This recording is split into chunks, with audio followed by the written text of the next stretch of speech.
2004 Polaris Magnum 330.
reason to remove the exhaust, and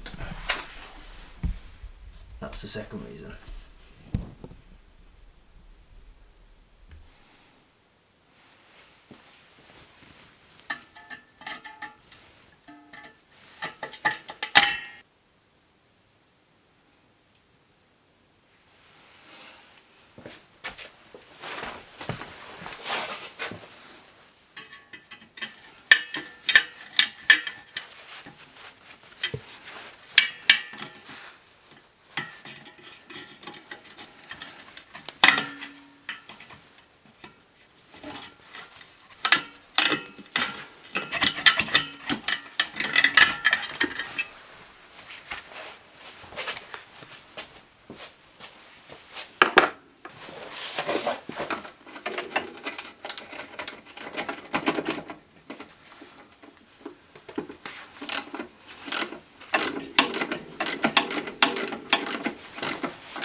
So I got this piece off eventually. My intention was to drill the screw heads out, but as I was drilling them they just heated up and ended up melting their way through, some of them, so I resorted to violence in the end and just broke the piece off. That's it. I think this is it as far as stage 1 goes. I'll probably just take this piece off here at some point. Plan is I'm hopefully going to renew the panels. I'd ideally like to find different colour panels, because these are not in the greatest condition. As you can see, it's had a big knock at some point. Been crashed, I think. It's also been sat for many years, so I'm going to do the oil filters. I'm going to get a rebuild kit for the carburetor, rebuild that because it wasn't running as it should. 2 new tyres needed on the front. These are perished and there's bits of something coming out of them. I don't know what it is. It's like, I guess it's the innard. Looks like cotton or something. So new air filter is going to be ordered. Exhaust is the tricky one. It's about £480 brand new for the silencer and the middle pipe. So I don't know whether to go down that route, and then I know it's good for years to come, or whether to look second hand on eBay. But most of the parts I see for this are in America. So what else was there? There's a few other bits. It's got oil filter, air filter, obviously oil. New cable needed on there, live cable. If it'll focus. That's snapped. It ran okay. When we were riding it to start, it was fine. And then it just won't idle. And then when it did eventually cut out, it took a long time to start again. So that's why I'm going to rebuild the carb. I mean, I'm not any mechanic. I don't know the workings of engines and stuff. Brakes and electrical and that I'm fine, but engines and carburetors I don't know. But I'm sure with the help of the internet I'll be able to suss it out. So I think that's it. I think this is as far as we go for now, until we get some bits on order and start putting it back together.